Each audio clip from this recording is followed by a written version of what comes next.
सुरुवात करूयात चर्चेतल्या बातमीने। शिवसेनेचा आज वर्धापन दिन आहे। मुंबईत होणाऱ्या या वर्धापन दिन सोहळ्याला उपस्थित राहण्यासाठी राज्यभरातून शिवसैनिक येत आहेत।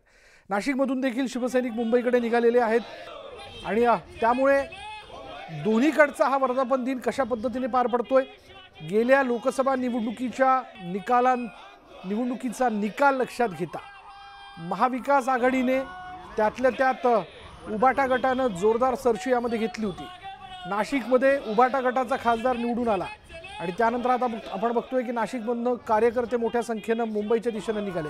अधिक माहिती आपण जाणून घेऊयात। आमचे नाशिकचे प्रतिनिधी लक्ष्मण घाटोळ आपल्या बरोबर आहेत। लक्ष्मण, आज शिवसेनेचा वर्धापन दिन आणि नाशिकमध्ये देखील खरं तर याचा एक वेगळा जोर बघायला मिळतोय का? नाशिकमधून शिवसेनेचा मोठा ताफा जो आहे तो मुंबईच्या दिशेने रवाना होतोय। माझ्या मागच्या बाजूला आपण वाहनांचा ताफा बघतोय। कार्यकर्ते अशा पद्धतीने आता मुंबईच्या दिशेने रवाना होत आहेत। जवळपास शेकडो वाहनं या सगळ्या शिवसैनिकांच्या ताफ्यामध्ये आहे आणि हे सगळे शिवसैनिक आता मुंबईच्या दिशेने रवाना होत आहे। आपण मुंबईच्या दिशेने रवाना होत आहे, काय भावना आहे तुमची? सगळ्यात भावना म्हणजे तुम्ही बघणार असाल तर एक असा जल्लोष चालू आहे। या जल्लोषातच एकनाथ शिंदे साहेबांचे विचार ऐकण्यासाठीच आम्ही चाललोय आणि तीच आमची पूर्वतयारी। आणि आज असं वाटतंय विधानसभा पदवीधर याच्यासाठी आजच श्री गणेश आहे आमचा आणि हे आता आम्ही सिद्ध करून दाखवून शिंदे साहेबांना पण नाशिकमधून जास्तीत जास्त पदवीधर असेल, विधानसभा असेल, सगळ्यात जास्तीत जास्त प्रमाणे आम्ही मत देण्याचा प्रयत्न करणार। तुमच्या हातात भगवा झेंडा आहे, भगवा झेंडा घेऊन पुन्हा मुंबईला निघालात।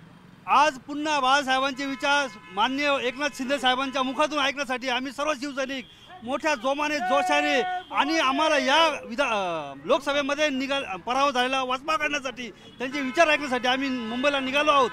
जय महाराष्ट्र। आपण बघतोय नाशिकच्या सगळ्या जागेचा विचार ऐकण्यासाठी आपण जे आहे ते मुंबईला निघालात, अशा प्रकारची भावना जी आहे ती या सगळ्या कार्यकर्त्यांची आहे आणि त्या सगळ्याच्या निमित्तानं हे सगळे पदाधिकारी जे आहे ते अशा पद्धतीनं मुंबईच्या दिशेने निघाले। हा सगळा जो ताफा आहे वाहनांचा तो आता मुंबईच्या दिशेनं रवाना होताना आपल्याला पाहायला मिळतोय। नाशिकच्या शिवसेना भवनापासून आता हे शिवसेनेचं कार्यालय आहे नाशिकमधलं आणि त्या शिवसेना कार्यालयाच्या पासून अशा पद्धतीनं हा वाहनांचा ताफा जो आहे तो मुंबईच्या दिशेनं रवाना होतोय।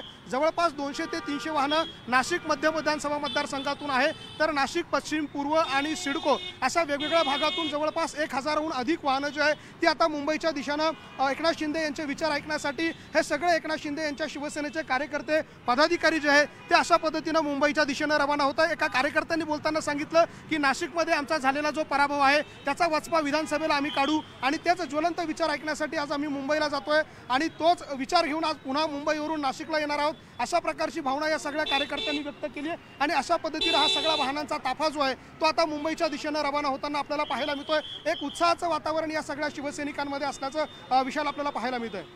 धन्यवाद लक्ष्मण या सगळ्या माहितीबद्दल। त्यामुळे